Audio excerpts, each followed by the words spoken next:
Welcome everyone. My name's Jeff Glidden.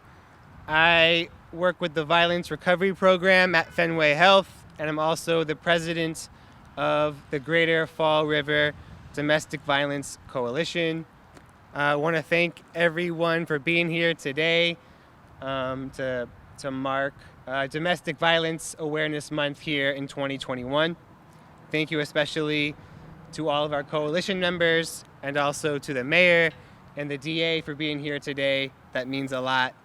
I'm going to say a few words. I'm going to let the mayor say a few things and also give the DA the opportunity to say something. And then we'll have a few of our members kind of read the proclamation out loud together today. And then we'll raise our flag. So we'll keep it short and sweet. I'll let you get out of the chilly cold today. Just wanted to say, in case people don't know the history, that Domestic Violence Awareness Month actually started in 1987 as a way to support survivors and connect those working to end domestic violence. You know, for me, when I think about this month, I immediately think of survivors and victims and the folks that we work with, women and men and trans and non-binary folks, and also children. I think about folks that are alone, in isolation, that are waiting for help, that are waiting to be believed.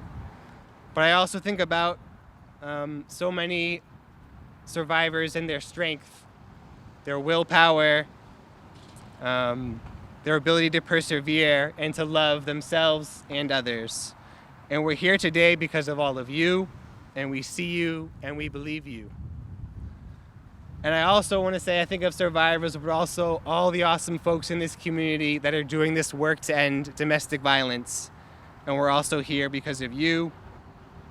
Whether you're supporting somebody on a crisis call, whether you're sitting with a victim in a police station or in a therapy room or on a Zoom call, whether you're fighting for victim rights in the courtroom or working to change a policy or a law, or whether you're just listening to a friend or family member at night.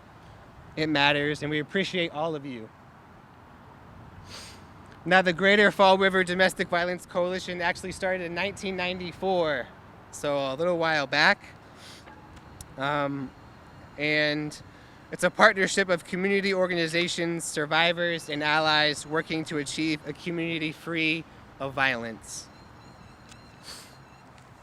And I want to name off a few of our members today and just appreciate them for being here and being part of this coalition for our history. So there's the Women's Center at STAR, South Coastal County's Legal Services, the Women's Center in New Bedford, the Violence Recovery Program at Fenway Health, the Bristol County District Attorney's Office, the Fall River District Court Probation Department, the Fall River, Somerset, Swansea, and police departments, the Health First Family Care Center, Bristol Elder Services, and United Neighbors of Fall River.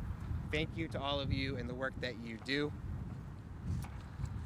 In the proclamation that I handed out today, there's also my email. If you'd like to sign it at some point, just shoot me an email and we can do that.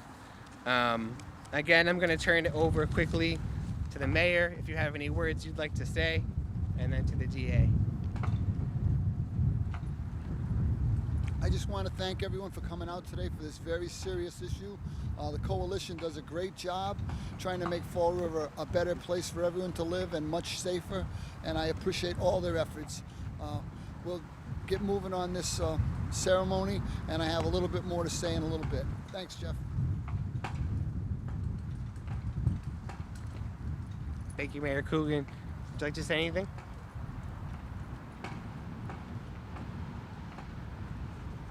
Thank you, Jeff. This Domestic Violence Awareness Month is particularly important this year given the implications of the pandemic the last year and a half, which has made it very difficult for domestic violence victims.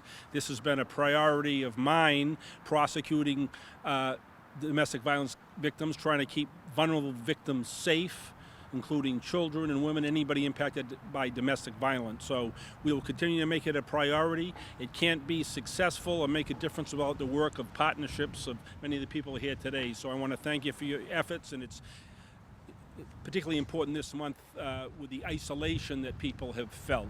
Thank you.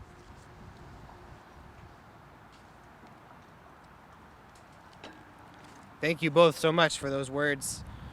We're going to go ahead and read the proclamation. I'll have several of our members read it and come up here in turn, so you can follow along on your paper if you have that. And I'm going to start it off, and then we'll kick it off to Mary Beth. So it reads, whereas we stand at the center of the ongoing COVID-19 health crisis, experiencing the profound effects of the pandemic on all aspects of society, including mental and physical health, and whereas nearly 20 people per minute are physically abused by an intimate partner in the United States, which represents more than 10 million victims of domestic violence annually. And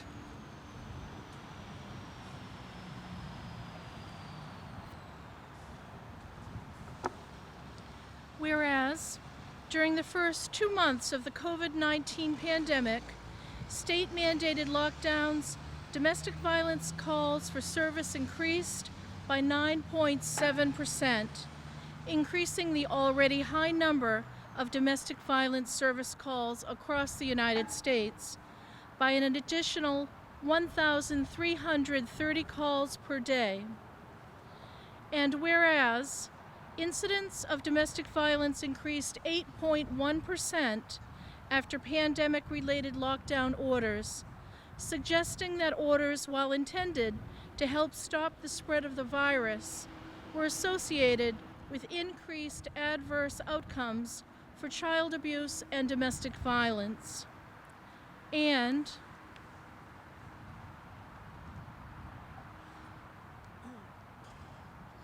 whereas domestic violence is understood to be a problem that is exacerbated by increased confinement with abusive partners, social isolation from support systems, increased unemployment, stress associated with childcare, financial insecurity, and increased use of alcohol and other substances, and whereas domestic violence most egregiously impacts the vulnerable and marginalized people in our community, including Black, Indigenous, and people of color, immigrants, the elderly, the economically disenfranchised, LGBTQ folks, women and children, and those with mental or physical disabilities.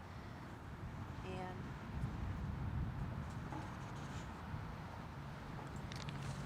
whereas the social and political safety nets put in place at the start of COVID-19 to aid the public economically, emotionally, and physically are currently disassembling, leaving these minority communities in a state of heightened vulnerability. And whereas many of these survivors choose not to report to the police, the courts, or domestic violence agencies for fear of being harmed or re-traumatized by the system that are meant to support them, and are also isolated from their in-person supports such as therapists, family members, friends, and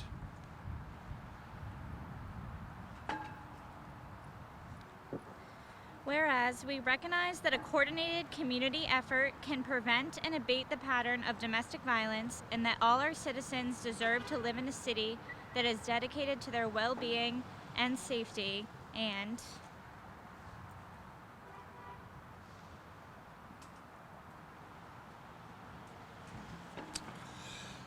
now, therefore, we as members of the Greater Fall River Domestic Violence Coalition, alongside me, the mayor of the city of Fall River, commit to dismantling the system of oppression that continues to make domestic violence possible, and commit to upholding an ethic of care and accountability that recognizes the unique vulnerabilities and agency of survivors. And therefore, we as members of the Greater Fall River Domestic Violence Coalition, alongside the mayor, commit to believing all survivors, and here affirm a specific intention to believe and affirm all survivors who experience additional forms of oppression and put them in exponential risk.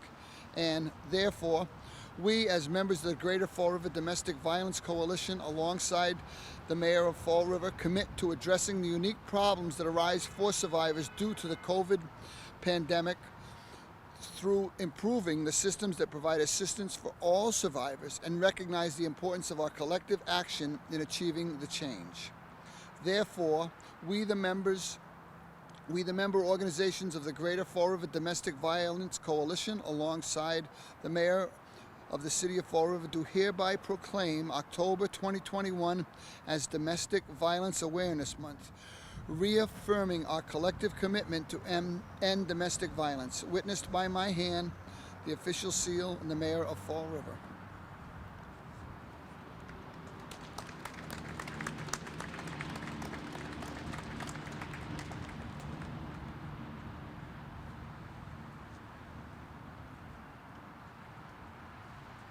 Thank you, everyone. I know State Rep Carole Fiola is also here and maybe wanted to say a couple words. Thank you. What an honor to be here, but we know this is not a pleasant month to celebrate because we have so much work to do. The numbers are staggering.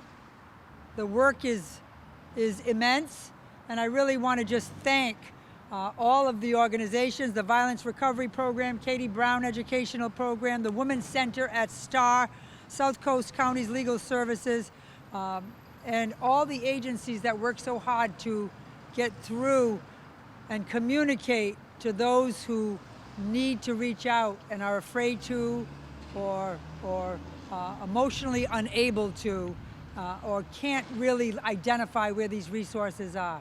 We're all here to help. My colleagues and I, State Representative Sylvia and Schmid, Senator Rodericks is here today, represented by Caitlin, because we care so deeply and will always be here to support you. I see the police chief is here, and I know he could turn our heads with the knowledge he has of every day the calls by our great men and women who go out and help on the streets, our police officers who address the domestic violence issues every day. So we have a lot more to do. Our DA is here. He is a tireless supporter of these issues, and I just want to thank you all for letting us be a part.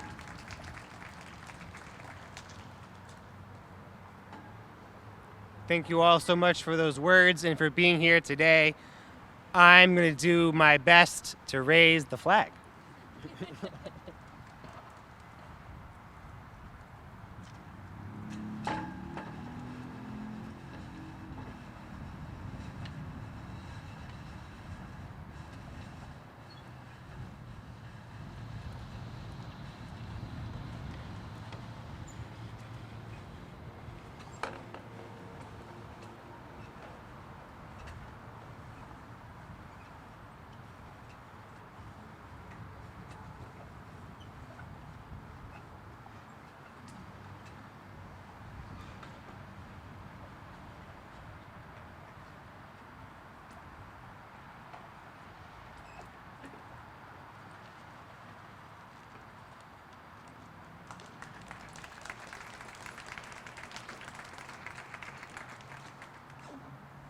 That's high up there.